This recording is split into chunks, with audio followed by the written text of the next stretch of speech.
Bonjour à tous et bienvenue dans ce nouvel épisode de l'Hebdo des marchés. Alors, la semaine dernière, on a raté l'épisode, mais cette semaine, on est bien là avec, Antoine. Bonjour Antoine, comment ça va? Écoute, salut David, salut à tous. Moi ça va bien. Voilà, les beaux jours sont arrivés à Paris, on est content. Et les marchés, c'est plutôt calme en ce moment.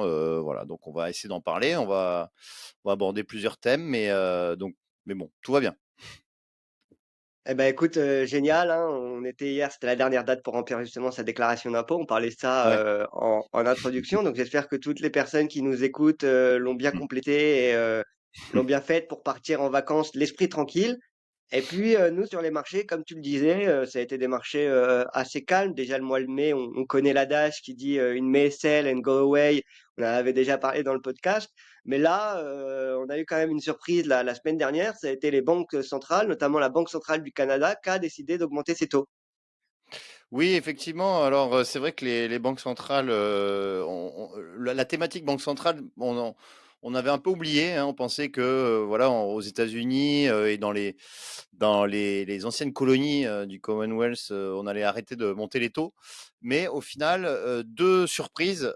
Tout d'abord en Australie et ensuite au Canada, où les deux banques centrales ont eh bien, relevé leurs taux coup sur coup. Et donc, ça remet un doute hein, sur, eh bien, est-ce que la Fed a fait une réelle pause dans ses hausses de taux. Et maintenant, alors, la prochaine réunion, c'est la semaine prochaine. Le marché estime qu'il n'y aura pas de remontée des taux, mais pour la prochaine réunion qui sera fin juillet, maintenant le marché estime à plus de 50% une hausse de taux.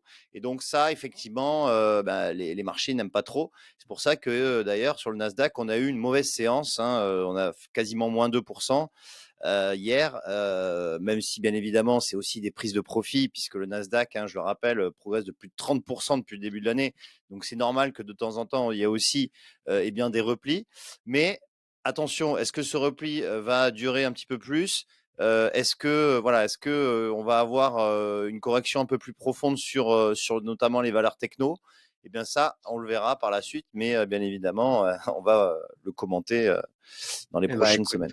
on suivra ça avec, grande attention. C'est vrai que s'il y a une hausse des taux, ça peut impacter un peu le marché, un peu négativement, hein. Maintenant, surtout qu'on s'attendait, et c'est ce qu'on disait, on s'attendait à ce que les hausses des taux, du niveau des États-Unis soient finies et on s'attendait même, à ce qu'à la fin de l'année, on ait, des taux qui Mm. commencent à rebaisser. Et là, en l'occurrence, on voit que la Fed est toujours dans cette situation compliquée d'essayer de faire descendre l'inflation et donc on pourrait avoir éventuellement une autre hausse des taux. Cette semaine, sinon, on a eu aussi, enfin la semaine dernière, on a eu aussi la conférence des développeurs d'Apple dont tu voudrais parler. Apple qui justement atteint un nouveau plus haut historique à la suite de cette nouvelle. Et le nouveau produit d'Apple dont tout le monde parle, qu'ils ont sorti et qu'ils ont annoncé, c'est l'Apple Vision. Qu'est-ce que tu en penses, toi, Antoine? Est-ce que tu penses que ça peut être enfin, positif pour Apple, pour l'action Apple et pour les actionnaires? Oui, alors c'est vrai que c'était un secret de polichinelle, hein. On attendait tous, hein, on savait tous que Apple allait dévoiler donc ce nouveau casque, hein. D'ailleurs, le mot casque n'a jamais été utilisé pendant les 2 heures de présentation, puisque c'est plutôt un nouvel ordinateur finalement qui a été dévoilé, alors sous forme de casque évidemment. Donc il s'appelle le Vision Pro. Qui ressemble d'ailleurs à un masque de ski, hein, mais bon, la comparaison, ça reste là parce que c'est un bijou de technologie. C'est vrai que grâce à ce casque, donc, il va pouvoir permettre de passer de la réalité augmentée à la réalité virtuelle totale. Eh bien, ce casque va permettre de travailler à distance, de communiquer, de regarder des films, de jouer à des jeux vidéo sur des écrans virtuels, et tout en commandant ce casque, soit par la voix, soit par les yeux, soit par les mains. Voilà. Alors, en termes d'usage, c'est vrai qu'il n'y a pas de nouveauté, c'est-à-dire que eh bien, c'est uniquement les applications qu'on peut retrouver sur iPhone ou sur Mac qui vont pouvoir être utilisées dans ce casque. Voilà. Du coup, par exemple, C'est les photos, les vidéos vont sembler flotter un petit peu dans les airs. Et donc, c'est un peu ça qui est un peu voilà, la nouveauté. Bon, on suivra ça. Moi, ce que j'ai comparé ça avec les Google Glass. Je sais pas si tu te rappelles, Mm. à l'époque, c'était un projet qui date d'il y a un peu plus de 10 ans maintenant, qui était un projet de Google qui avait justement pas du tout fonctionné Les gens n'étaient pas prêts à Mmh. l'époque, d'avoir, justement un écran devant leurs yeux, à longueur de journée. Il semblerait que là, pour le coup, Ouais. les fans d'Apple aient plutôt bien accueilli le casque de réalité virtuelle. Alors moi, comme tu le disais, j'ai l'impression que ça fait un peu, casque de snowboard, mais après, comme tu le dis, c'est aussi un bijou technologique. Maintenant, on verra l'utilité et puis il y a quand même une grosse ombre au tableau, sur ce casque qui est le prix, de Mmh. 3 500 $ qui est quand même pas donné. Qu'est-ce que tu peux dire à peu près sur le prix? Est-ce Ouais. que tu penses que ça peut jouer, négativement sur les ventes ou pas? Oui, alors effectivement, c'est vrai que c'est pas destiné à tout le monde, hein, puisque, hein, c'est un prix conséquent. 3 500 $, c'est quand même, très cher.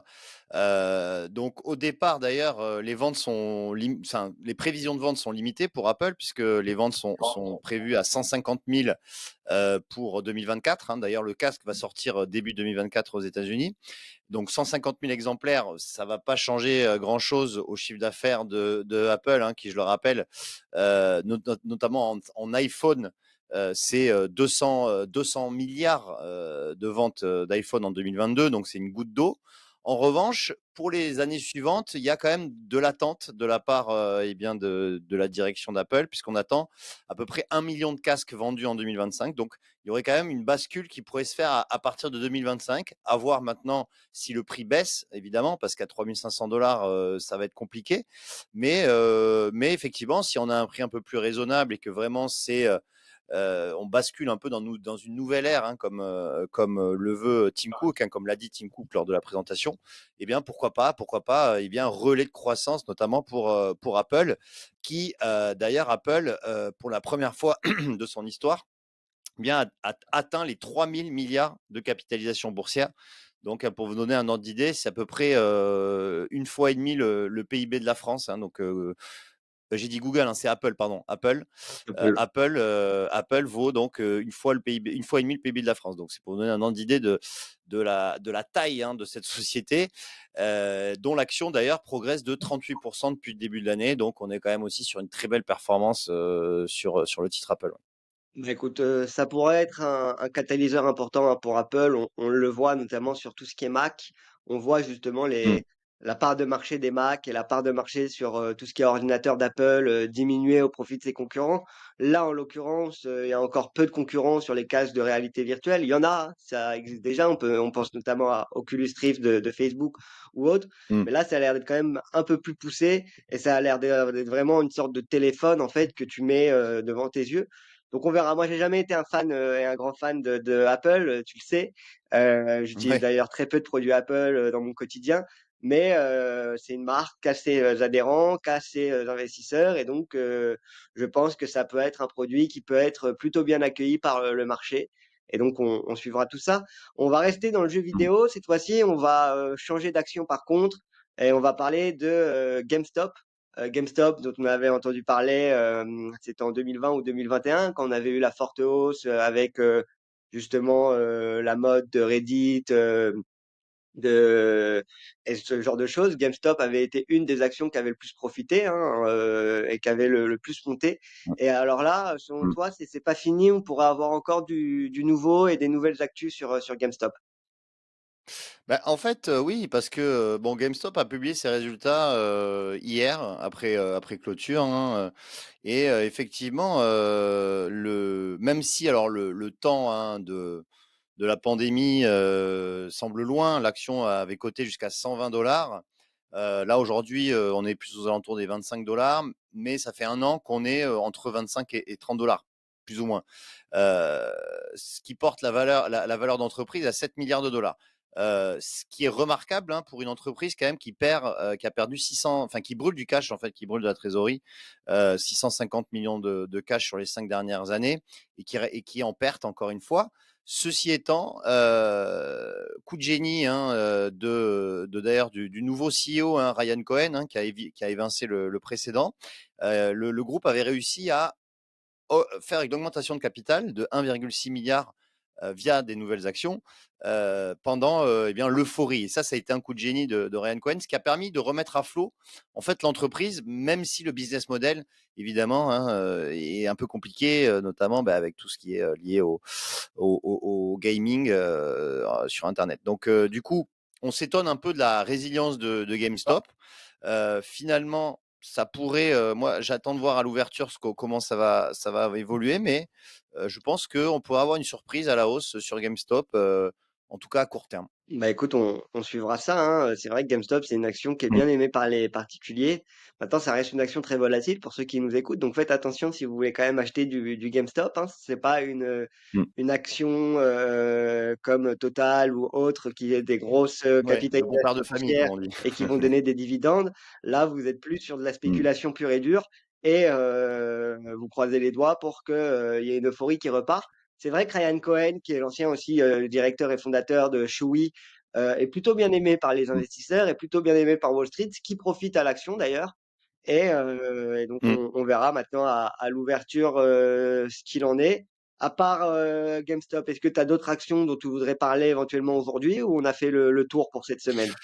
Non, alors, en ce moment, on est dans un creux, hein, parce que toutes les publications, enfin, quasiment toutes, hein, on va dire 99 des publications d'entreprises ont été réalisées. Maintenant, les publications pour le deuxième trimestre vont commencer au mois de juillet, à partir de la mi-juillet. Donc là, on va avoir un mois un peu de calme par rapport notamment à ces publications. Bon, il va bien sûr avoir les banques centrales, mais effectivement, on arrive dans un creux, donc il n'y a pas vraiment énormément d'actualité sur les entreprises, même si évidemment, on suit tout ce qui est eh bien, nouvelle actualité justement sur les entreprises. Mais pour l'instant, OK. pour cette semaine, je pense que on a fait le tour. Bah, très bien. En plus, là, ça va être, l'été, donc normalement, le mois juillet-août, ça risque d'être aussi un peu plus calme, sur les Oui. marchés. Bon, on n'est pas à l'abri qu'il se passe quelque chose, mais en général, c'est des mois où il y a un peu moins de volume, où les investisseurs sont aussi en vacances. Donc voilà, comme tu le disais, les beaux jours arrivent. De toute façon, la semaine prochaine, on sera encore là pour le commenter et puis, on vous le Mm. redit, si, n'hésitez pas à liker, partager ce podcast, et à nous dire en commentaire ce que vous en avez pensé. Si vous avez des actions que vous souhaiterez qu'on traite en particulier et cetera, n'hésitez pas, ce sera avec, grand plaisir. On vous dit, merci à tous et à la semaine prochaine. Au revoir.